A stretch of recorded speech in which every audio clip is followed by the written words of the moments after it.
Tav Lechaim Chaim Levacha. Alors, on va prendre Lechaim tout ça. Alors, donc on a parlé. On a fait une introduction qui peut être enregistrée, etc. Mais c'est vrai que, on va dire, en gros, sur le Dvar Malchut de la semaine, parce qu'on a décidé au moins de parler au moins un petit peu toujours du Dvar Malchut. En même temps, ce Dvar Malchut, il est difficile, je veux dire. Il n'est pas évident à ramener tous les points, etc. Le rabbi compare la parashat Shkalim avec la parashat Vayaker. Oui. Et le fait de la finalité, c'est la Netinat Tzedaka. On dit, moi j'ai entendu, c'est bien ça fait un neuf. Bon. Non, mais j'allais dire un autre nom qui fait plus d'un neuf. Non, j'ai écouté le cours du Rav, comment il s'appelle, Yossi Ginsburg. Vous l'avez écouté? Voilà, le Rav Yossi Ginsburg. Donc, et il rapporte des détails que je ne connaissais pas. Le fait qu'il a dit, le rabbi, quand il disait des sikhot, donc il y avait toujours le groupe des chosrim du Shabbat. Il y a les chosrim du Shabbat, donc ceux qui ont une bonne mémoire, qui vont enregistrer le Shabbat dans leur tête. Et tout de suite, le Shabbat, ils vont sortir le texte et ça va être le premier anacha. C'est-à-dire, ils vont déposer pour la première fois sur papier, ils vont même faire les premières éditions, mais à la machine, au début, c'était à la machine, vous voyez, comme ça, machine à écrire. Et pourquoi ils font ça? Parce que le temps que vraiment ça soit, que le texte soit établi, corrigé par le rabbi, on était toujours à Yom Shlishi en général. Shlishi réveillé, alors le texte est déposé. Non, ça c'est pas pour les bébés. D'accord? Alors, donc les chassidim dans le monde entier n'avaient pas envie d'entendre Yom Shlishi au réveillé pour avoir vraiment le texte des sikhot qui avait été dit le Shabbat. Donc finalement, il y avait une première anacha qui était faite, donc un premier écrit des sikhot du rabbi. C'était déjà immédiatement, donc dès Motzei Shabbat, donc Yom Rishon, il y avait un accès déjà à ces premiers textes. Et en principe, le rabbi ne calculait pas ses premiers textes. Et le rabbi attendait la anacha des maskirim, des chosrim. Et ça, c'était. Donc, ça prenait le temps. Et le rabbi corrigeait après. Corrigeait le texte, donc des sikhot, etc. C'était Mougas que l'on dit dans la Chassidut, corrigé par le rabbi. Voilà. Il y a quelqu'un qui fait le cours là. Et finalement, ce qui est extraordinaire. A priori, personne ne savait ce qu'il allait se passer, que c'était le dernier Dvar Malchut que le rabbi allait dire en public, et qu'après c'était terminé. Le rabbi n'allait plus parler jusqu'à la Géoula Mitzvah Shlema. Et a priori, personne ne le savait, sauf le rabbi lui-même. Et ce qui est rapporté, c'est que dans le bureau du rabbi, donc qui était un bureau rempli de livres, essentiellement c'était toujours rempli de livres, c'est-à-dire même sur le bureau c'était rempli de livres. Et en fait, juste avant on va dire le moment où le rabbi a arrêté de parler, ne soit plus dans son bureau de manière classique, etc. Alors le rabbi a tout enlevé de son bureau. Alors que toujours, pendant des années, il y a eu toujours le bureau rempli de livres. Et le rabbi a tout enlevé, il a laissé uniquement les livres des shluchim. Vous connaissez les albums là avec les shluchim dans le monde entier, les photos des familles des shluchim. Le rabbi a posé ça. Et puis, c'était tout, c'est ce qu'il y avait. D'un autre côté, également, le rabbi savait exactement ce qui allait se passer, puisque, à l'inverse de l'habitude, le rabbi n'a pas attendu la fin de la semaine, en fait, n'a pas attendu beaucoup plus loin pour que finalement corriger, etc. Donc, immédiatement, dès qu'il y a eu la première anacha, souvent c'était les tmimim eux-mêmes qui faisaient la première anacha, etc. Donc, dès qu'ils posaient déjà le premier texte, qui était un brouillon en principe, ou un condensé de tout ce qui allait venir après, ici le rabbi a demandé qu'on lui apporte ça, et il a corrigé cette première anacha. Si bien qu'en réalité, l'autre anacha n'a pas été corrigé par le rabbi. Vous voyez? Et ce qu'il a corrigé, c'est ça ce qui est resté. Vous comprenez? Parce qu'après, il n'a plus fait. Après, il n'était plus de manière dévoilée en position de le faire. Voilà. Et c'était celui de la paracha, donc, Vayekel Pekodé, où le rabbi explique tellement de choses, et donc compare dans le Dvar Malchut, compare notre paracha avec la paracha Shkalim par rapport au Machatzit Shekel. Et on voit en définitive que vraiment le sujet c'est la Zdaka. Et il finit véritablement avec ça, le fait que la Zdaka c'est ce qui entraîne la Géoula pour le peuple juif. Et c'est vrai que, on va dire presque le mot de la fin, que le Rabbi nous dit que c'est ce qui va entraîner la Géoula par le fait qu'on va donner évidemment le Maaser, et puis Chomesh, et puis finalement tout ce que l'on a même en réalité. Donc au-delà de tout. Et ça c'est lié au fait que pour le peuple juif, l'essentiel c'est de vivre dans un mouvement vers l'autre. Chez les chassidim, c'est tellement important que notre vie n'a pas de raison d'être si elle n'est pas tournée vers un autre. Alors j'ai entendu de Rav Gisbour, alors donc le fils de Rav Gisbour, c'était Yossi Gisbour, lui dit que si on est venu dans ce monde, c'est pas pour l'amour de Dieu, c'est pas pour nous confronter à Dieu en réalité a priori, mais pour nous confronter à l'autre juif et pour obtenir l'amour de l'autre juif. Parce que l'amour de Dieu, on l'a possédé dans les âmes. Donc en fait, notre Nisayon, on le voit au quotidien, c'est vraiment l'amour de l'autre juif. Mais c'est vrai que notre amour de l'autre juif est également habité par l'amour de Dieu. C'est-à-dire que pour vraiment se rendre compte de la valeur d'un juif, il faut aussi connaître un petit peu ce qu'est Dieu. Et plus on grandit l'amour de Dieu et la connaissance de Dieu, plus vraiment l'amour du juif grandira avec. Bien que l'on dise qu'il fallait préférer, on préfère l'amour du juif que l'amour de Dieu. Parce que l'amour du juif va apporter à Dieu, et l'amour de Dieu, s'il n'est pas, on va dire, dans le maaser et dans l'action avec l'amour du juif, il va finir par disparaître également. Donc en fait, l'amour du juif, c'est l'essentiel. Et l'amour du juif, de manière concrète, c'est la tzedaka. Je donne la tzedaka, donc je donne ce qui aurait dû être gardé pour mon âme animale. Mon âme animale, elle a un plaisir, c'est jouir du monde.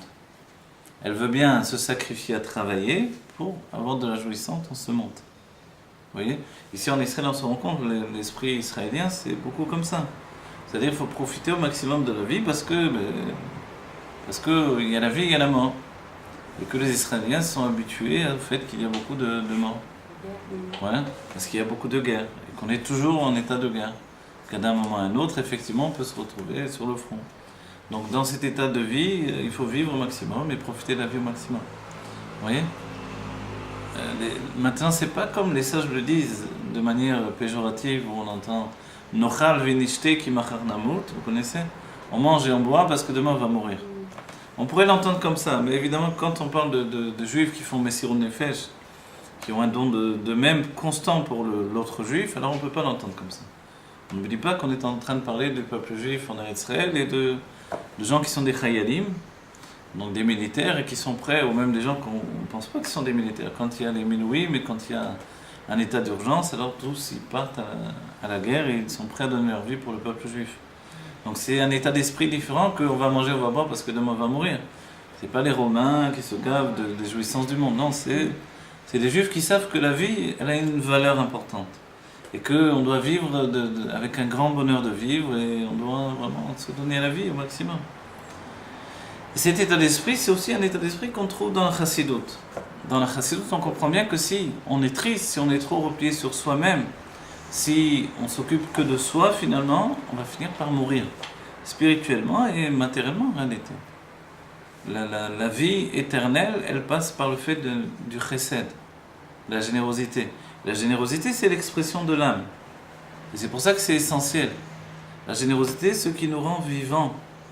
On est vivant parce qu'on donne à l'autre finalement notre vie. Vous connaissez cet enseignement de la Chassidut qui dit il y a deux états, il y a Chai et Chai Be'etzem. Vous connaissez ça ? Il y a vivre et vivre dans l'essence. Vivre dans l'essence, on dit que ça s'appelle Chai la Chayot. Comment je sais que je vis dans l'essence ? C'est que je vis d'un niveau où je peux vitaliser l'autre. Si je suis capable de vitaliser quelqu'un d'autre, c'est que je vis à proximité de mon essence. Si je vis dans mes Arba Amot uniquement, dans mes quatre coudées personnelles, c'est que ma vie n'est pas encore une vie liée à l'essence. Donc la Chassidut, elle nous pousse vers une vie liée à l'essence. Et ça, c'est toujours que je suis dans un état où je vitalise l'autre. Et vitaliser l'autre, c'est vraiment le vitaliser spirituellement d'abord et matériellement. Ou le contraire également. Matériellement et spirituellement. On aura vu le Baal Shem Tov s'est occupé des biens matériels du juif et ensuite des biens spirituels. Donc en fait, nous, notre vie, et par l'enseignement de ce Dvar Malchut, c'est qu'il faut absolument vivre à proximité de l'essence et vivre dans un état de itpashtut. On répand notre âme vers la vie. Et ça, c'est pour cela que Dieu, la manière dont il nous a rachetés, finalement, alors ça a été par le Machatsit HaShekel. Cette vie, finalement, elle dépend du fait que j'ai conscience que je suis, moi, imparfait. Que sans l'autre juif, finalement, il y a toujours quelque chose qui me manque. Et que malgré que, de manière générale, dans mon âme animale, l'autre juif, il m'embête plus qu'il me rend des services, malgré ça, je dois prendre conscience que sans cet autre juif, ma vie, elle a rien. Elle est rien du tout. Pourquoi la nécessité d'aller toujours en Idvadut, dans la Chassidut, et que des grands chassidim qui en avaient marre d'aller dans les Idvaduyot, parce que c'était des maskilim, alors les Rebim les poussaient à aller dans les Idvaduyot, etc.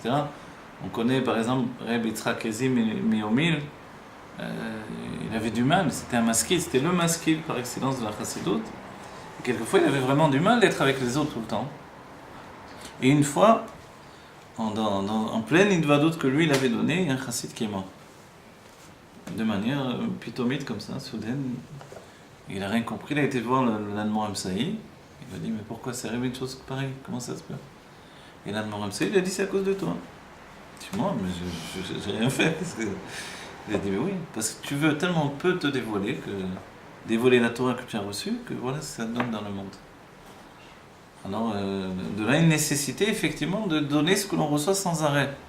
Autrement, on est comparable à un moustique qui est, selon la Torah, le pire de toutes les créatures de Dieu. Pourquoi? Parce qu'il fait rentrer, il ne sort rien du tout. Il est juste quelqu'un qui reçoit. Quelqu'un qui reçoit uniquement, ça ne fait pas partie du système que le judaïsme a mis en place. On a vu Mishloa Manot, Ishlereu, c'est qu'on donne et on reçoit à la fois. Si je fais que recevoir, c'est pas la kavana de la mitzvah elle-même. Si je fais que donner, c'est pas non plus. Je dois et donner et recevoir. Et ça, c'est essentiel. En fait, dans ma vie, je dois être toujours dans cette situation de mashpia et mekabel. Certains réunissent tous les enseignements de la Kabbalah, ces deux notions-là, mashpia et mekabel. Si vous avez un peu étudié, on va dire, les courants de, comment ça s'appelle, Ashlag, c'est les deux grandes lignes, ils parlent vraiment que de ça, on va dire, en gros. Oui. La Chassidut Chabad, c'est beaucoup plus riche et nuancé, mais il y a quand même la ligne de mashpia et mekabel qui est essentielle. Le mashpia, c'est celui qui nous influence, mais celui qui doit être capable de générer chez moi le désir d'influencer également. Vous voyez, c'est ça, chay la chayot. Je vis d'une vie qui donne la vitalité à l'autre. La vitalité, c'est que l'autre également ne fait pas que recevoir. Ça ne s'appelle pas non plus chay la chayot. C'est que lorsqu'il reçoit, il prend en compte la nécessité de donner à son tour. Alors c'est un mouvement ininterrompu de vie. Donc en fait, un chassid, il fait toujours une suiva, un entourage, et il donne lui-même finalement à l'autre le désir d'influencer. Et c'est ça la notion. Et on revient à la chassidut de l'Admor HaZaken, au tout début, l'idée même de l'Admor HaZaken, c'est de ne pas faire des élèves, mais de faire des maîtres. Le but de chacun d'entre nous, en fait, dans la chassidut Chabad, on ne donne pas une Torah d'élève, mais une Torah de maître. Et c'est pour ça qu'on arrive à notre époque où le Rabbi nous a vraiment tout dit. Il a poussé le Rabbi Rayatz à tout enseigner, à tout raconter, dans les moindres minagim, etc. Et puis, finalement, le Rabbi nous dit tous les détails de la vie des Rebim et de notre comportement qu'on doit avoir. Et dans le Dvar Malchut, c'est vrai qu'on atteint des stades où le Rabbi nous dit le comportement pour accueillir Pnei Mashiach Tzidkenu. Qu'est-ce qui fait que finalement le chesed est absolu? C'est quand ma vie correspond à l'idée du Keli que l'on se fait pour être un mekabel de Mashiach Tzidkenu. Le Rabbi dit dans l'idée qu'à chaque moment, il peut rentrer dans notre maison et il se sent chez lui. C'est ça l'état d'esprit. Vous voyez, ou comme des chassidim, des shluchim qui ont dit au Rabbi, Rabbi, voilà la clé du Bet Chabad. Le Rabbi il a dit, attention, ça veut dire que je peux venir à chaque instant. Oui, chaque instant, ça veut dire n'importe quelle heure du jour et de la nuit. Donc effectivement, il y a des shluchim qui à n'importe quelle heure du jour et de la nuit répondent au téléphone. Ou des gens qui ont vraiment donné la vie comme leur vie pour les autres, comme des raves de halakha, vous voyez. Des raves de halakha qui s'occupent de Tarat HaMishpacha. Je me rappelle le Rav Bogad, qui était mon rave à Jérusalem, je me rappelle, il me disait, à 1h, 2h, 3h du matin, au téléphone, je réponds. Parce qu'il y a peut-être une femme qui est maintenant dans une situation où il y a une question de halakha et que pour elle, c'est tout le shlom bayit, toute la maison qui peut sauter à cause de ça. Vous voyez? Donc en fait, voilà comment il a vu. D'un autre côté, il avait toujours plein de édim dans les poches. C'est ma femme qui me les enlève. Les édim, vous savez, les édim, les bouts de tissu des femmes. Voilà. Ça s'appelle les édim aussi, les témoins. Vous voyez, ça veut dire témoin. C'est un bat qui est témoin voilà, de la pureté d'une femme en réalité. Donc en fait, ce mouvement de vie qui est dirigé vers l'autre, on va dire est-ce qu'il doit être absolu ou non? C'est ça aussi le sujet. Quand on dit tzedaka, dans la chassidut, on entend aussi de sourire à quelqu'un. La première tzedaka, comment on fait la tzedaka le Shabbat alors? Shabbat n'est pas tzedaka. Shabbat, on fait la tzedaka aussi quand on sourit à notre juif. Quand on dit shalom à un juif, on lui sauve la vie quelquefois. Oui. En fait, le goût de la vie, c'est ça. Vous ne connaissez pas quelqu'un, mais le simple fait de lui sourire, évidemment, je ne parle pas des femmes qui vont sourire aux hommes ou des hommes qui vont sourire aux femmes, mais entre hommes et entre femmes, le fait de se sourire, ça donne de l'énergie pour vivre, de l'énergie positive. Je me rappelle, j'ai un ami, il a tendance à être très sévère comme ça dans sa manière.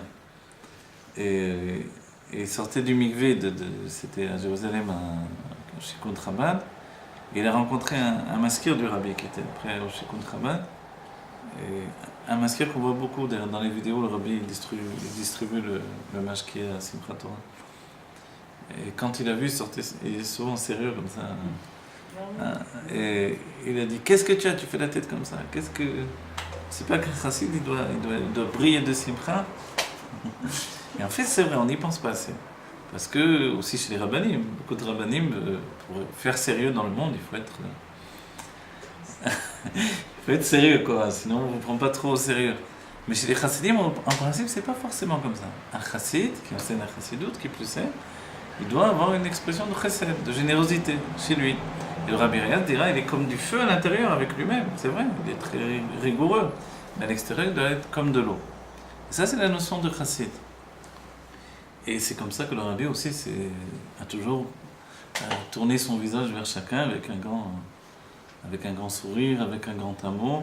Et quand le Rabbi était contre les chitotes et les mouvements, contre le sionisme, contre la politique israélienne, contre des tas de choses, l'individu était toujours différencié de l'état d'esprit général, de la politique ou des opinions. L'individu, pour le Rabbi, c'était un individu juif. Vous voyez? Donc, quelquefois, il y a eu des cas extrêmes où des gens, quelquefois, ont écrit, un journaliste qui avait écrit sur le Rabbi d'une manière terrible. Et quand même, il a eu le culot de passer au-delà sur le Rabbi. Et le Rabbi lui a dit, il a beaucoup surpris, le Rabbi dit, j'aime beaucoup votre manière d'écrire. C'est un Israélien très de gauche qui a écrit terrible sur le Rabbi. Et le Rabbi lui a dit, j'aime beaucoup votre manière d'écrire, votre style. C'est vraiment... Alors, j'imagine qu'il s'est senti... Et le Rabbi dit, j'avais un abonnement à votre journal, et il a été interrompu, je voudrais le renouveler. Et le Rabbi a renouvelé effectivement l'abonnement au journal, etc. Et il lui a dit, j'aime beaucoup vos articles, alors qu'il dans les articles.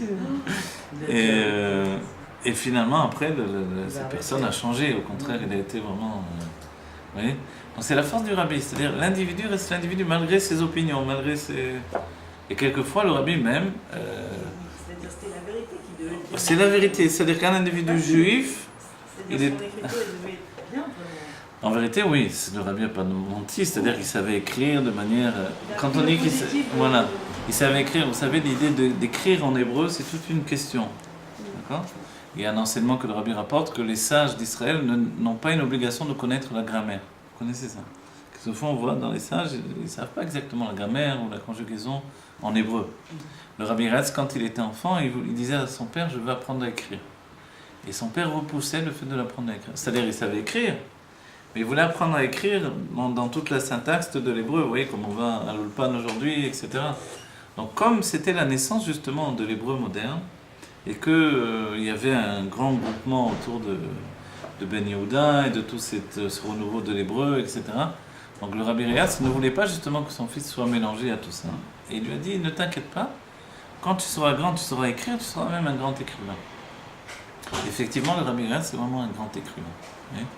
On dit que de tous les rabbins, il y a vraiment deux grands écrivains, c'est l'Admor Amsaï et le Rabbi Riyad, dans leur manière d'écrire la tournure des textes, etc., avec une grande finesse, un grand raffinement. Le Rabbi Erez, il écrit pas simplement les textes de Torah, de Chassidut, donc les Ma'amarim, mais également des histoires. Il écrit beaucoup d'histoires. C'est faire la Zichronot, des histoires. L'essentiel des histoires que l'on a aujourd'hui sont venues de Rabbi Erez. Vous voyez ? Donc en fait, il a vraiment acquis une manière d'écrire. Mais quel était le danger ? Prendre une grammaire qui n'est pas la Shona Kodesh. Une conjugaison qui n'est pas la Shona Kodesh. Quelquefois, vous avez vu le Rashi, qui tout à coup, il nous parle comme ça s'écrit comme ça, comme dans tel passouk, comme ça. Il dit qu'est-ce qu'il nous veut ? Ça me rajoute en quoi dans la compréhension du sujet du texte maintenant ? Parce qu'en réalité, c'était une manière d'apprendre à écrire aussi, également. Donc en fait, il y avait des traditions, lui-même qu'il avait reçues de Rabbeinu Gershon, et qu'il transmettait, etc. Donc en fait, dans l'hébreu, il y a toujours le risque de se confronter à ça. Donc quand le Rabbi dit un écrivain israélien qu'il écrit bien, donc en fait, il flatte le côté de l'écriture qui n'est pas forcément évidemment la Shona Kodesh. Mais voilà, c'est un mouvement dans l'écriture. On s'en rend plus compte à notre époque, mais n'oubliez pas que le commencement de Eretz-Israël, c'est vraiment les Juifs de Russie, avec justement les mouvements, la décision, est-ce qu'on va parler en yiddish, est-ce qu'on va parler en quelle langue on va parler. Au début, c'était des grandes questions, vous voyez. Finalement, ils ont opté pour l'hébreu. Tout le monde n'était pas d'accord pour ça. Certains pensaient qu'il ne fallait pas parler l'hébreu. D'autres ont dit c'est le yiddish, la langue du peuple juif en diaspora, on doit le continuer, etc. Finalement, ils ont opté pour l'hébreu. Et l'hébreu est rentré dans une nécessité. Donc maintenant, l'hébreu, d'accord, mais comment on l'écrit exactement ? Donc en fait, dans la Géoula, on va découvrir, je me rappelle, j'avais entendu entre autres du Rav Ofen, le fait que dans la Géoula, il y aura aussi un ulpan pour la Géoula, pour réapprendre la Shona Kodesh de la Géoula. Et évidemment, ceux qui n'ont jamais étudié ce que c'est une sphira, ce que c'est un monde divin, ce que c'est des notions que nous on étudie dans la Chassidut, ceux-là vont devoir aller étudier avec des tmimim, avec des jeunes étudiants de yeshivot, même s'ils connaissent toute la Gemara par cœur, il faudra quand même qu'ils aillent étudier tout ça, pour comprendre ce que le Mashiach va enseigner dans la Géoula. Donc en fait, il y a une nécessité de la Shona Kodesh, parce que c'est par elle que le monde est créé, et c'est par elle que viendra la Torah Chadasha Me'ititetse. D'accord ? Donc le langage, c'est toute une histoire, et une histoire humaine pour chacun d'entre nous. Quelle est la difficulté d'intégration de tous les pays en Eretz-Israël ? C'est le langage, la Shona Kodesh ou l'hébreu. D'accord ? L'hébreu moderne et la Shona Kodesh, il y a quand même une différence. Mais parler l'hébreu, c'est un engagement. Est-ce qu'on veut parler l'hébreu ? Est-ce qu'on ne veut pas parler l'hébreu ? Chacun de nous, on a appris comme on a appris. Moi, je me rappelle, j'étais à l'Ulpan, mais j'ai fait Mifsaïm à l'Ulpan. Donc, j'ai pas vraiment appris à l'Ulpan, pas du tout. J'ai pas un esprit tellement scolaire de ce côté-là. Et où est-ce que j'ai appris alors ? Mais j'ai appris dans le livre de Kabbalah et de Chassidut ensuite. Oui. Donc, du coup, mon hébreu, c'est plus la Shona Kodesh que l'hébreu quotidien de tous les jours. Mais, est-ce que c'est un mal ? En fait, non. Les sages, apparemment, apprenaient comme ça la Shona Kodesh, oui, l'hébreu. Et cet hébreu de tous les jours, qui était appris auparavant, en fait, par exemple, en Israël, à l'époque du Harizal, ils parlaient espagnol, ils ne parlaient pas hébreu. Seulement le Shabbat, ils parlaient en hébreu ou quand ils étudiaient la Torah. Mais au quotidien, autrement, ils parlaient en espagnol entre eux. Vous voyez ? Donc en fait, il y a toujours eu une seconde langue. Ce que le Rabbi dira qui est important, c'est que quand on a une langue, il faudra étudier l'hébreu, pas simplement en hébreu, mais également dans la langue qui est la nôtre. Et vous connaissez l'enseignement, quand on apprend, on étudie en hébreu, l'enseignement est direct, le dévoilement divin est direct. Quand on étudie dans une autre langue, la langue va monter dans le monde divin, elle va se traduire en hébreu, elle va revenir faire le dévoilement ici-bas. Et le Baal Shem Tov enseignait en yiddish. Et les Rebbeim m'ont toujours dit, je me rappelle moi, au début, j'ai une période où j'avais pris pour Mashpia le Rav Groner. Ouais, j'avais des tas de questions. J'enseignais dans une école à Bétar. Et il venait souvent là-bas à cette époque-là, donc je l'ai pris pour Mashpia, je l'ai arrosé de questions, j'arrêtais pas. Et entre autres choses, je me demandais beaucoup comment ça fonctionnait tout le système, les Rebbeim, comment ils faisaient, puisque les textes étaient en hébreu, donc ils étaient dits en hébreu. En fait, non, tous les textes, tous les Rebbeim enseignaient en yiddish. Mahamar comme les histoires. Les sichot, ça n'existait pas vraiment comme le Rabbi les a fait aujourd'hui. Et ensuite, les Rebbeim eux-mêmes écrivaient leurs propres Mahamarim en hébreu. voyez, ils étaient dits en yiddish et ils étaient écrits en hébreu. Le Dvar Malchut était dit en yiddish également, effectivement. Le Dvar Malchut est traduit par les chassidim ensuite. Il y a beaucoup, toutes les sikhot du Rabbi, vous avez d'abord les premiers textes en yiddish, et après ce sont des traductions. Certains disent que les traductions ne sont pas très bonnes non plus, pas toujours, vous voyez. Donc ça dépend vraiment. Certaines sikhot ne sont pas toujours très très bien traduites, etc. Alors certains préfèrent les étudier en yiddish, mais bon. C'est la langue la plus élevée de toutes les langues. Oui, pourquoi? Parce que c'est la langue juive par excellence, ça veut dire. Oui. Non, mais il y a eu d'autres époques, il y a eu, je sais pas moi, le ladino, je crois, qui parlait en Espagne, qui était un mélange de vieux espagnol. Le numéro 46. Deuxième étage. Alors voilà, on va dire un mot sur la paracha, on va essayer de dire toutes les choses. On doit vivre avec la paracha dans Parashat Vayekel. Vous voyez, la plupart du temps, Vayekel et Pekoudé sont attachés. Le Rabbi parle de ça également dans le Dvar Malchut. Quelquefois, ils sont détachés. Dans ce cas-là, on voit que le Vayekel porte un message particulier à lui tout seul et que Pekoudé porte un message particulier. Mais quand la plupart du temps, ils sont rattachés, dans ce cas-là, on est aussi dans le Shabbat Chazak. Vous voyez, comme cette fois, ils sont à nouveau attachés. Donc ce Shabbat qui vient, c'est le Shabbat Chazak. C'est-à-dire que c'est le Shabbat qui va terminer un livre de la Torah. Et ensuite, on va commencer à Mitra. Tout ça, c'est les jours du Dvar Malchut également encore. À partir de Mitra, on va rentrer également dans Vayikra. D'accord? Où on verra Adam qui a créé Mikem, l'homme qui offrira de lui-même le korban d'Avaye. Et Adam qui a créé Mikem, il se donne lui-même en korban. Et c'est pour ça que le Rabbi dit la tzedaka, c'est cette expression. C'est-à-dire que c'est pas juste de donner de ce que j'ai, puisque la formulation n'est pas, a priori pas exacte dans le pshat de l'écriture. Vous voyez, une fois qu'on a fait l'agdama de l'hébreu, etc., Adam Mikem qui a créé, normalement il devrait être écrit, l'homme de lui-même qui donnera, quoi. Et Akriv, c'est la chose qui rouve. Mais en fait, là, il est écrit Adam qui a créé Mikem.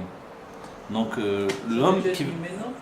Non, il aurait dû être écrit Adam Mikem qui a créé. Et là, il est écrit Adam qui a créé Mikem. Non, mais Adam c'est singulier et Mikem c'est. Ah, je sais, ouais. Mais c'est une autre seconde question qui se pose là, effectivement.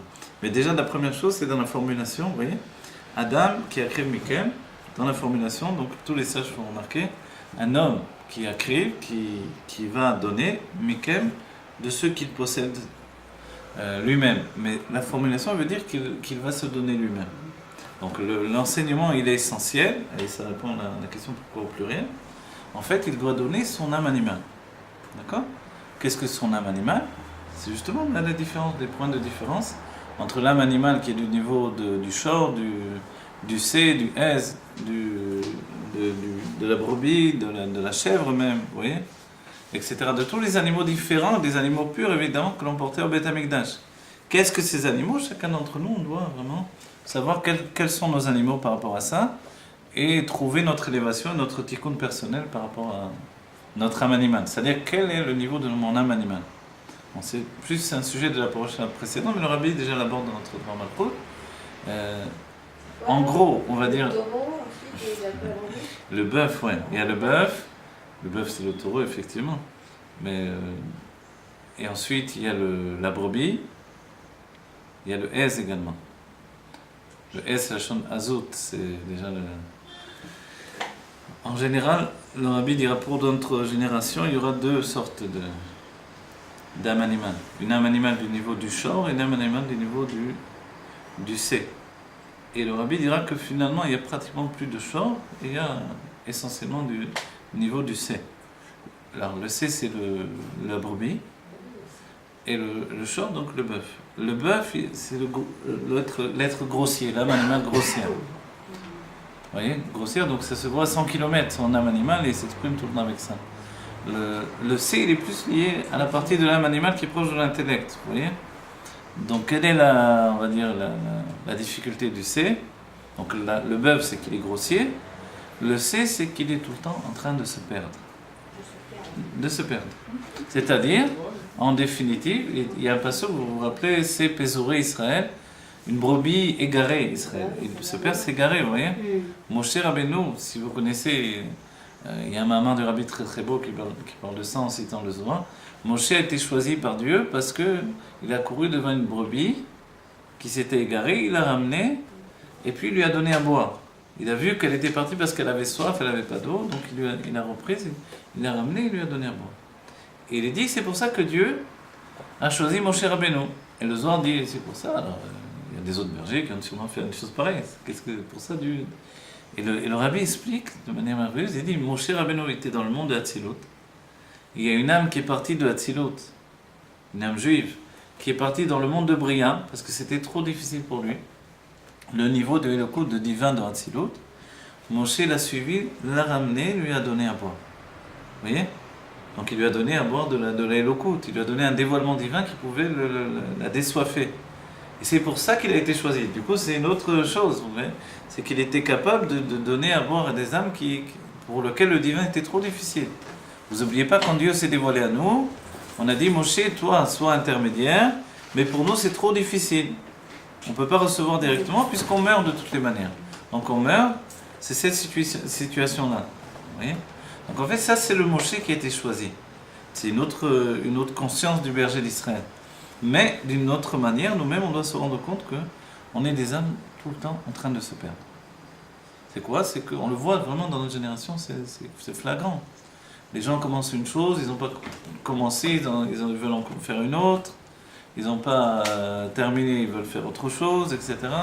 Sans arrêt, les gens changent et n'ont pas de gviout. Dès qu'il y a une gviout, au contraire, ils fixent des choses, ça les affole. Ça leur donne une trop grande rigueur.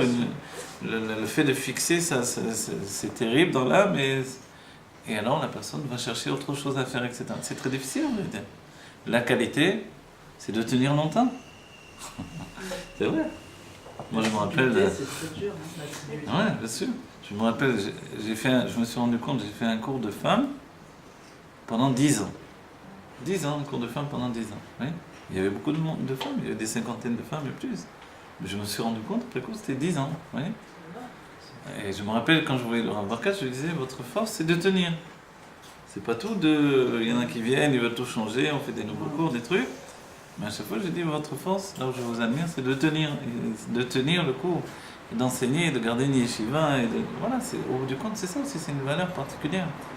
Parce que, justement, à notre époque, on a une tendance à faire autre chose à nouveau, et etc., etc. Et dès que ça baisse un petit peu, hop, on fait autre chose, etc.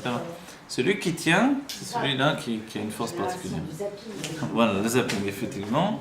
Les gens se lassent de tout, même des films, et même des programmes. Et il a été inventé des systèmes où on regarde à la télévision, effectivement, donc 10 programmes à la fois. C'est ça qui déstabilise. Non, et pour ouvrir, il faut appuyer sur le bleu, mais je crois qu'il faut qu'il sonne pour... Ah, on peut pas ouvrir. Sinon, il faut faire le tour, il y a une porte ouverte par derrière. Par derrière, c'est-à-dire du côté gauche. Appartement 10, si on sonne, on peut ouvrir, je pense. Voilà. Notre paracha, elle a été dite le lendemain de Yom Kippour. D'accord? C'est-à-dire le lendemain de Yom Kippour, qu'est-ce qui a été donné au peuple juif? C'est le Shabbat.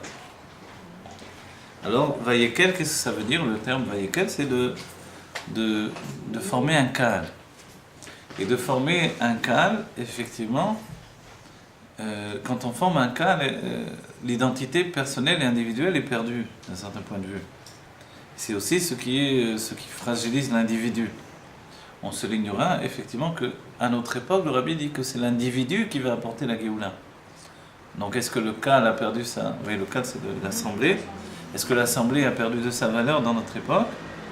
En même temps, le Rabbi nous dit qu'il faut faire des Afghanotes, se rassembler, ne pas se laisser faire, et que le nombre a toujours une valeur particulière, et que c'est important. On a vu des grands rassemblements à notre époque. Le Rabbi a poussé les enfants à faire des Afghanotes également. Les Israéliens chantent Afghana, lo chashuv alma.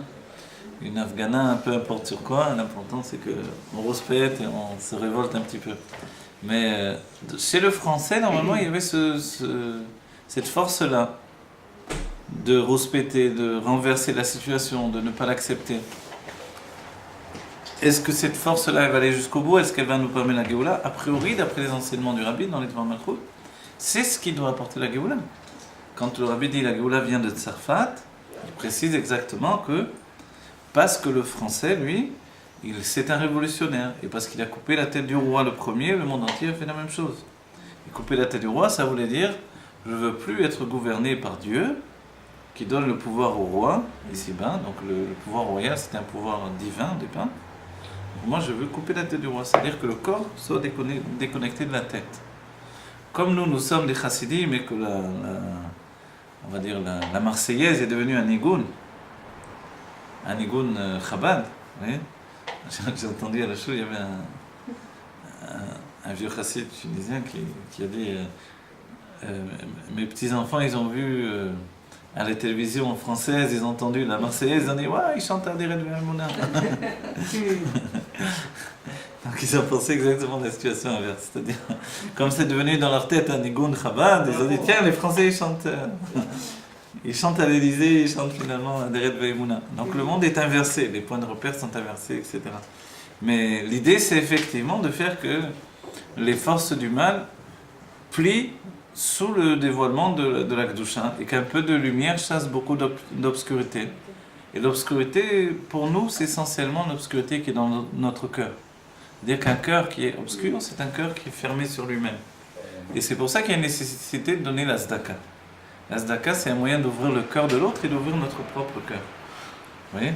Et c'est beaucoup de choses, puisqu'au moment où on peut s'acheter quelque chose, on va donner à l'autre. Évidemment, c'est quelque chose d'extraordinaire. D'accord ? C'est pour ça donc le point de rencontre entre la tzedaka et l'individu en particulier. Mais notre paracha parle de l'assemblée du peuple juif. Vayakel. Donc dans Vayakel, effectivement, maintenant Moshe va rassembler tout le peuple juif. Pourquoi ? Pour leur donner au lendemain de Yom Kippour le Shabbat. Alors on va dire le Shabbat, est-ce qu'il doit être vécu de la manière d'une assemblée ou est-ce qu'il doit être vécu à titre individuel ? Et voilà, le Rabbi parle de ça également dans le Dvar Malchut, sous-entendu qu'a priori l'individu perd sa valeur du moment où on est dans une assemblée. Mais en réalité, c'est pas vrai, l'individu reste avec sa valeur, mais la valeur de l'assemblée, elle a une valeur à part entière. Comme le Rabbi définira le fait d'étudier à 10, alors ça a une valeur particulière parce qu'on fait résider la Shrina à ce moment-là. Après, c'est vrai que le Rabbi rapportera également que même un juif tout seul, et c'était une grande discussion, il y a des sikhot quand il a reçu le Rav Mordechai Eliyahu, c'était l'un des sujets qu'ils avaient en discussion. Même quand un juif est tout seul, qu'il étudie la Torah tout seul, dira l'Admorazaken, alors la Shrina elle est également avec lui. Donc, quel est le plus de rassembler en 10 juifs en fait? Le plus la Chassidut n'ira, c'est parce qu'il y a les 10 forces de l'âme qui sont dévoilées à ce moment-là. Et les 10 forces de l'âme, c'est un cri pour le dévoilement de la Shrina. Alors qu'une âme toute seule, c'est pas forcé qu'elle soit un cri. Mais, tout au moins, la Shrina est là, tout au moins de manière maquif, puisque l'exemple que donne le Tanya, si vous vous rappelez, le Tanya dit une chose extraordinaire. Quand 10 juifs rachats sont réunis, la Shrina, elle est là avec eux. C'est fou. Et c'est juste après avoir expliqué le rachat vers l'eau que l'Admorazaken dira ça dans le Tanya. Il explique le rachat vers l'eau, c'est-à-dire un juif qui n'a plus aucun remords et qui finalement a repoussé son âme à l'extérieur, elle est makif, donc elle est dans l'inconscient. Elle ne le visite plus, elle lui donne plus d'abord des remords, et il va bien dormir la nuit, il va bien manger, il est tranquille, il fait ce qu'il veut. Il vit peut-être dans le monde des goïms, il vit sûrement dans le monde des goïms ou dans la conscience des goïms, il n'en a rien à faire de rien. Mais tout à coup, ce même juif, quand ils sont 10 juifs qui se réunissent, et pas pour étudier la Torah, la Shrina elle se trouve avec eux. C'est extraordinaire. Vous vous rendez compte ? C'est-à-dire qu'il n'y a pas de point de rupture entre le juif et Dieu. Et c'est pour ça l'un des enseignements sans doute, où on dit qu'en Égypte, on était arrivé aux 49 portes de l'impureté. Vous voyez ? On n'était pas arrivé à Nun Sha'arei Touma, à la 50e porte de l'impureté. Et l'une des explications de ça, c'est alors pourquoi, si c'est déjà 49, allons-y. C'est quoi la 50e à passer ? Imaginez quand on fait toutes les avérotes, allons-y, il n'y a plus de fin, non?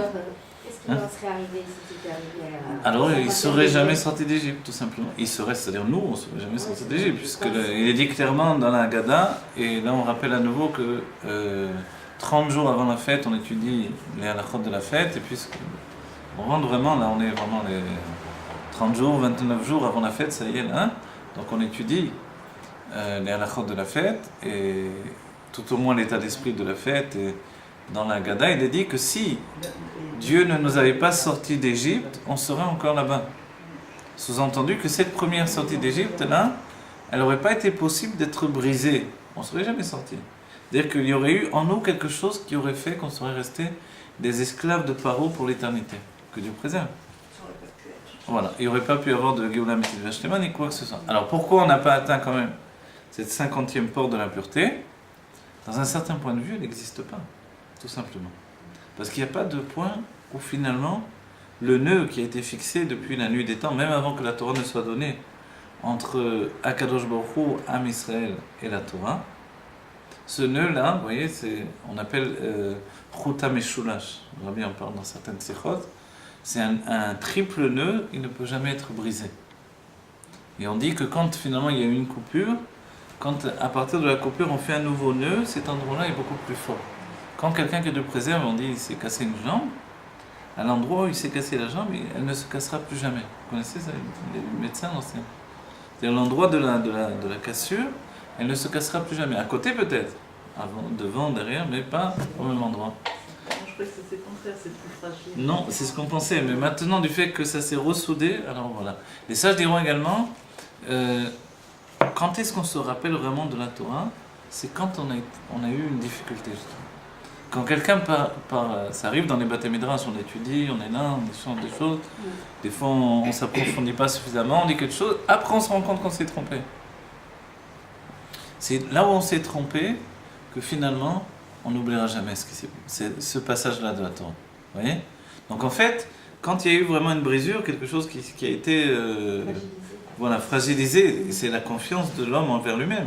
Un étudiant en Torah, quand il s'est trompé, c'est une catastrophe. Vous voyez? Donc c'est une catastrophe pour lui. Imaginez si c'est en public, alors là, encore plus catastrophe. Hein. Longtemps, dans les synagogues, dès qu'il y a une erreur, et oui, ça arrive, tout le monde fait des erreurs. Le rabbi dit qu'un homme qui parle en public, alors il n'est pas responsable des erreurs qu'il fait, parce que quelquefois il n'entend pas lui-même ce qu'il dit exactement. Quelquefois on peut se tromper les mots un par rapport à l'autre, etc. Oui. Moi je me rappelle, j'ai entendu il n'y a pas longtemps un Rav Arashi d'Israël qui a rapporté quand les Aravim sont venus chez Avraham Avinu, alors qu'ils venaient de faire la Brit Mila, hein, malgré que c'était des Aravim, malgré que c'était des Ishmaélim, alors il a été vers eux et puis il n'a pas hésité à les faire entrer il lui a lavé les pieds et les a fait rentrer dans la tente. Or les Aravim de l'époque c'était pas les Ishmaélim, il n'y avait pas d'Ishmaélim encore. Vous voyez? Les Ishmaélim c'est les enfants d'Ishmaël qui découlent. Donc lui il a traduit Aravim qui voulait dire qu'il venait du soleil levant, du soleil couchant, il a traduit ça Aravim dans le sens Ishmaélim. Vous voyez? Donc et tout le monde fait des fautes. Donc Rav Arashi, normalement, il connaît beaucoup de choses, a priori. Il y a Rav Ir, quelqu'un qui a Rav Ir, il a déjà une immense connaissance. Donc après, un Rav Arashi doit connaître encore plus, vous voyez. Bon, tout ça, pourquoi? Pour nous dire que Parashat Vayekel, Dieu a réuni tout le peuple juif. À quel moment, nous dit le Rashi, au lendemain de Yom Kippour. Et il leur a donné le Shabbat. C'est essentiel. Pourquoi Parashat Vayekel? C'est parce que Moshe, vous savez que Moshe est le Shvi, il est le 7e, et puis il a donné au peuple juif le Shabbat qui est le 7e également. Vous connaissez ça? Vayavo Shvi, Vayten Shvi, les Shvi, je crois, c'est quelque chose comme ça, non? Quelque chose comme ça, je ne me rappelle plus exactement. Quoi qu'il en soit, il y a au moins 2 Shvi que je me rappelle. Moshe Rabbeinu était le 7e, il a donné le Shabbat au peuple juif. Vous voyez? Et le fait d'avoir donné le Shabbat au peuple juif, qu'est-ce qu'il nous a donné? Qu'est-ce que c'est le Shabbat a priori? Quand on regarde le mot Shabbat, c'est la chaîne de la Shevet. Shabbat c'est Shevet. Et la Shevet, c'est surtout lié essentiellement au Yishuv Hadat. Le Shabbat, donc, c'est l'esprit qui se repose lui-même. C'est que l'homme a la tranquillité d'esprit. L'enseignement par rapport au fait de est-ce que le Shabbat on peut se reposer ou non. A priori, tout le monde pense qu'on peut se reposer, évidemment. Donc, Minag, tunisien, algérien, enfin des grandes, beaucoup de gens, Shabbat, il y a le repas et hop, on court dormir. Mais en réalité, la Torah, elle nous dit que qui peut se reposer Shabbat? Ceux qui ont étudié toute la semaine. Alors ils peuvent se reposer Shabbat. Mais ceux, c'est comme ça que nous le rabbi, ceux qui ont travaillé toute la semaine, le Shabbat c'est leur jour de travail, de Avodat Hashem. Donc ils ne peuvent pas manger et aller dormir. Ils doivent manger, ils ont pris des forces pour étudier. Maintenant ils doivent étudier. Vous voyez? Et ça c'est quelque chose qu'on n'a pas beaucoup en tête, puisque ça ne se pratique pas beaucoup. Tout le monde dit on est fatigué. C'est vrai on est fatigué, mais on est fatigué d'avoir travaillé. On n'est pas fatigué d'avoir étudié. Alors, étudions, peut-être quand on sera fatigué d'étudier, on ira se reposer. Donc en fait, c'est aussi quelque chose que l'on doit prendre en nous. Et Vayekel, c'est de rassembler également donc les 7 jours de la semaine. Moshe est considéré comme le 7e, donc comme Shabbat lui-même. Un Talmid Chacham est appelé Shabbat. Vous savez que si on manque de respect à un Talmid Chacham, c'est comme si on était Mechalel le Shabbat. Donc transgresser le Shabbat, c'est grave. L'Admor HaZaken nous dira que si on ne révise pas régulièrement les halachot de Shabbat, naturellement on les transgresse. Parce qu'elles sont nombreuses et qu'on ne pense pas à tout exactement et qu'on ne sait pas tout comment exécuter les choses. Il y a de nombreuses halachot d'après les dots, etc. On n'a pas toujours à l'état d'esprit ce que l'on va faire Shabbat. Une fois encore ici, on a dit que non seulement il y a l'halachot de Shabbat pour le Shabbat lui-même, mais il y a l'halachot de la veille de Shabbat. Ce qui également a une incidence sur Shabbat, puisque le fait que je mette une casserole sur la plata la veille de Shabbat, on va dire quel rapport avec Shabbat? Je peux faire ce que je veux la veille de Shabbat. Ben non. Parce que si je mets des aliments crus sur la plata et que je vais les manger le soir de Shabbat, c'est interdit. Ah bon? Pourquoi? Parce qu'ils vont maintenant, essentiellement, donc quand est-ce qu'ils vont cuire? Pendant Shabbat. Et qu'est-ce qui risque d'arriver? C'est vrai qu'aujourd'hui on a une plata, mais auparavant, rappelez-vous, on mettait dans la cheminée, dans les braises, dans un tanneau, dans un four, et tout était actionné à partir de braises. Et il était interdit de remuer les braises. Pourquoi? Parce que les gens avaient l'habitude d'attiser le feu en remuant les braises. Alors, donc il fallait, pour préparer la chose, on mettait les braises de côté ou on les recouvrait, vous voyez, avec de la cendre. Dans ce cas-là, une fois qu'on avait fait cette action, on pouvait effectivement aller voir le repas, le bouger, etc. Mais est-ce qu'on peut vraiment enlever de la plata, remettre de la plata par exemple? Oui. D'après le rameau, d'après, on va dire les dots ashkénazes, c'est pas aussi simple qu'on peut penser, même d'après le Shulchan Aruch en général. Oui. Normalement, quand j'enlève, si je n'ai pas la kavana, l'intention de remettre, je ne peux pas remettre, c'est fini. Si j'ai posé même, que je lâchais, même si j'avais l'intention de remettre, je ne peux toujours pas remettre non plus. Il faut enlever, mettre sur le bord. Vous voyez, du chaïch ou d'une table, mais sans poser réellement, avec l'intention de le remettre en le tenant toujours, et alors je pourrais le remettre. On va dire tout ça, c'est vraiment important, pas important? Oui, c'est important. La preuve en est que, à cause de ça, je vais faire maintenant une difficulté pour Shabbat. Et si quelqu'un a cuit un aliment Shabbat, si quelqu'un maintenant a mis sur la plata le jour du Shabbat, et que l'aliment est arrivé à Yad Soletetbo pendant Shabbat, il a fait une cuisson. Et une cuisson pendant Shabbat, c'est très grave. Alors qu'est-ce qu'on va faire maintenant? Si quelqu'un a fait ça, est-ce que moi je peux manger ou non? La plupart des poskim diront que lui il ne peut pas manger, mais les autres vont pouvoir manger quand même. Oui. Alors toutes ces choses-là, il faut sans arrêt les étudier. J'ai parlé que de bichoul, maintenant il y a des tas de choses. Trier. Je vais dans l'armoire, vite, le Shabbat est rentré, moi je suis encore à la maison, je cours aller chercher mon pantalon. Oui, mon pantalon pour Shabbat. Je cours, où est mon surtout? Il est là-bas, il y a une pile de linge qui sort de la machine. Je vais, j'enlève, non c'est pas ça, non c'est pas ça, non c'est pas ça, j'ai trié. Trier avec des vêtements, c'est très grave. Les livres à la choule. J'arrive, je prends les vêtements, ça ici, les livres, ça ici, j'ai trié. Alors comment je dois faire? Je dois prendre le livre que je veux et non pas enlever les autres. Vous voyez, c'est très difficile en réalité. C'est-à-dire qu'on fait sans arrêt, malheureusement, des erreurs, c'est très dur. Le seul moyen que Dieu nous pardonne vraiment, malgré que l'on fait les avérotes, c'est que l'on étudie tout le temps Shabbat. Donc effectivement, puisque dans notre paracha on parle de Shabbat, pour nous c'est une responsabilité. Pas juste que le Shabbat, Baruch Hashem, il y a le minag du couscous, ou le minag de, je sais pas, du poulet, etc. Le minag du tchoulent ou de la dafina, c'est pas juste ça. C'est vrai que dans la Chaï, il est dit que le balabait, il a l'esprit dans sa dafina pendant tout Shabbat, jusqu'à ce qu'il ait mangé. Il est inquiet. Il est inquiet parce qu'il a peur que ça brûle, il a peur qu'elle tourne, il a peur que c'est ça. Donc il n'est pas tranquille. Voilà. Alors on peut l'enlever, regarder, et on peut même si c'est nécessaire mettre de l'eau de Keli Rishon, pas de Keli Sheni, attention. De Keli Rishon, et oui, donc Keli Rishon. De l'un à l'autre, on pourra le faire. Ah oui, mais pas en Keli Sheni. Ah, Keli Sheni, c'est assourd. C'est assourd, et bien oui, parce que là, le Keli Sheni, maintenant, le Keli Rishon, il va cuire le Keli Sheni. Oui. Ce qui est permis, c'est toujours de mettre après. Mais là, ça va être intéressant. Voilà. Donc, si j'ai ma casserole et qu'il n'y a plus d'eau, c'est en train de sécher, je peux mettre sous le concombre ou sur, je sais pas ce qu'on met. Voilà, un Keli Rishon et l'arroser d'eau et le remettre sur le feu. Tout ça, si je ne l'ai pas posé, etc. Donc, tout seul, c'est très dur de le faire aussi. Mais là, si je suis acrobate ou quoi, mais il faudra toujours le faire au moins deux. D'accord ? On peut mettre un plastique avec de l'eau dans la dafina. Un plastique avec de l'eau. Ah voilà, ça c'est des trucs qui sont... Depuis Moshe Rabbeinu, on met du plastique. Un sac, tu sais, les cuissons, il y a de l'eau dedans, et l'eau elle va, à mesure elle va se déverser dans la marmite, et t'as pas besoin de rajouter de l'eau. Ça sort par là. Ah, on fait des trous, non?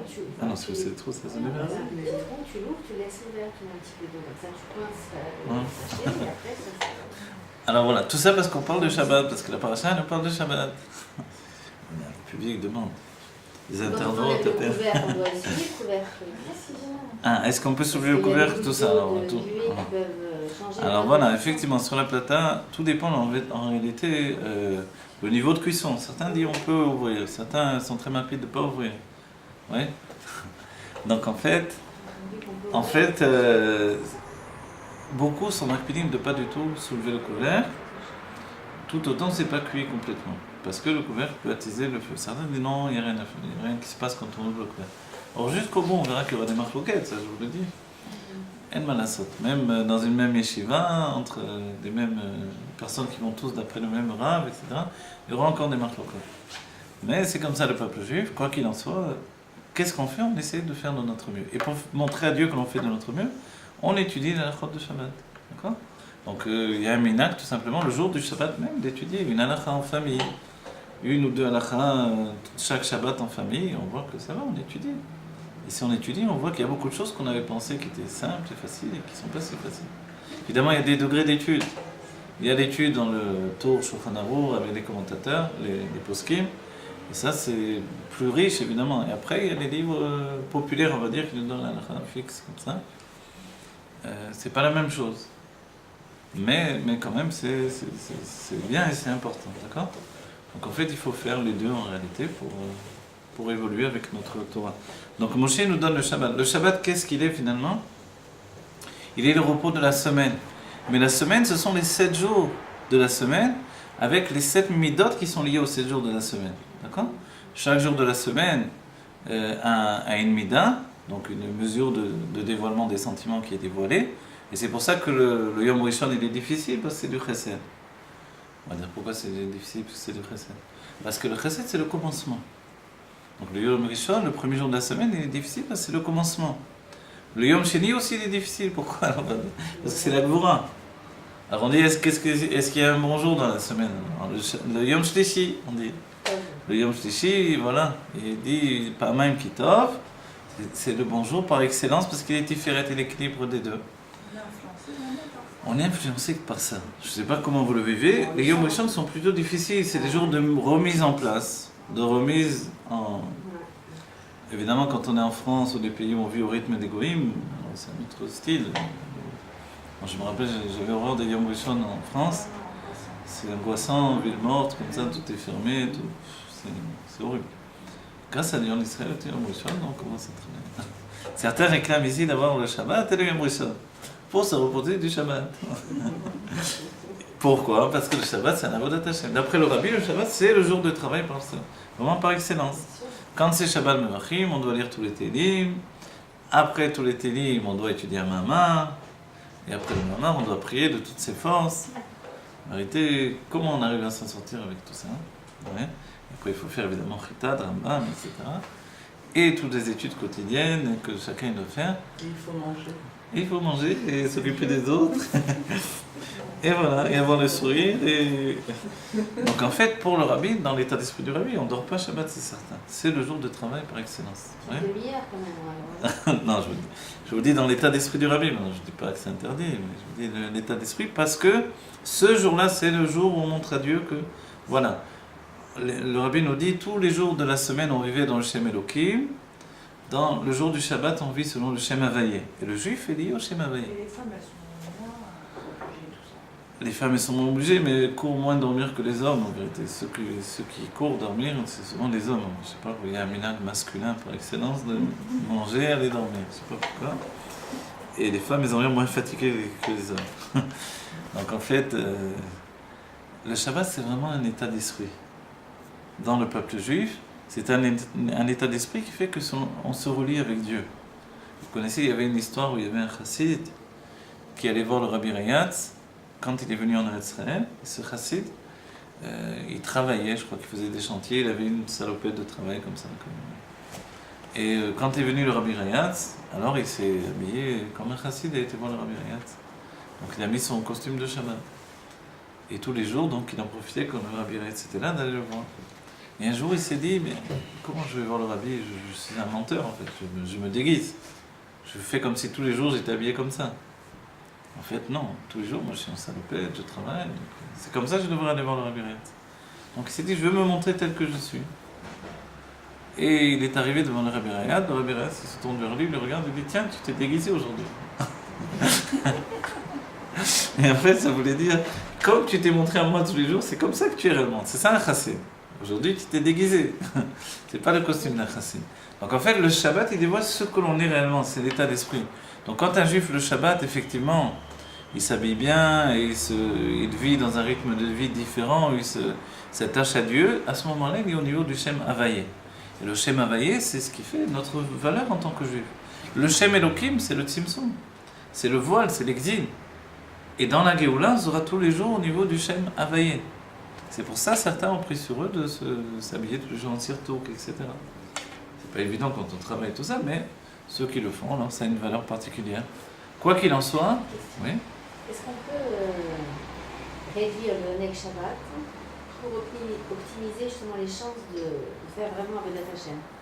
C'est-à-dire quand on fait le Neg Shabbat et qu'on fait des plats et des plats et des plats, Oui. vous dites on peut aller dormir si on boit un peu de vin, tout ça. Est-ce qu'on peut, comme Shabbat, on doit être dans le Neg? Est-ce qu'on peut, pour cet objectif, réduire le Neg Shabbat? Alors, moi je me rappelle, j'avais entendu de Rav Ofen, à Jérusalem, il rapportait que, la question est-ce que la voda de Hitkafia, sur la nourriture, il s'arrête Shabbat ou non? C'est vrai que notre don, on ne fait plus trop, mais quand même chez les Chassidim, il y a des limites même à ça. Le fait qu'on se permet de manger quoi que ce soit, c'est qu'on a une certaine shlita. C'est une certaine emprise sur notre Yitzhara. C'est-à-dire que si je vois une chose, je suis fou de ça, je ne peux pas m'empêcher de le manger, alors je ne le mangerai pas. Vous voyez? Le Shabbat, vous voulez dire? Alors, voilà, la question quant à Shabbat. Est-ce que Shabbat, maintenant, je vais encore avoir une anaga comme ça ou je vais me laisser aller? Alors, le Rav Ofen, il rapporte qu'en réalité, cet esclavage de l'âme, vous voyez, c'est le corps qui rend l'âme esclave d'une volonté, d'un désir qui est trop puissant pour que je puisse me limiter. Alors cet esclavage, il ne s'arrête pas pour autant. Vous comprenez? C'est-à-dire que si Shabbat, je suis comme un fou pour une chose, là aussi il faut que j'apprenne à me limiter. Ce qui se passe souvent, c'est que les gens, voilà, ils se gavent de salade, et arrive le moment de manger, ils ne peuvent plus manger. Ils sortent de la table, ils n'ont plus de force de rien du tout. Effectivement, donc il faut trouver un juste milieu, essayer tout au moins. Il faut à la fois jouir du Shabbat et à la fois trouver un juste milieu qui fait qu'on est quand même un homme. Et un homme, c'est quelqu'un qui se contrôle, qui a une maîtrise de lui-même. Donc on ne peut pas arrêter totalement la maîtrise de soi parce que c'est Shabbat et penser que le Yom Rishon, ça va revenir naturellement. Donc en fait, il ne faut pas non plus perdre les rênes de son être.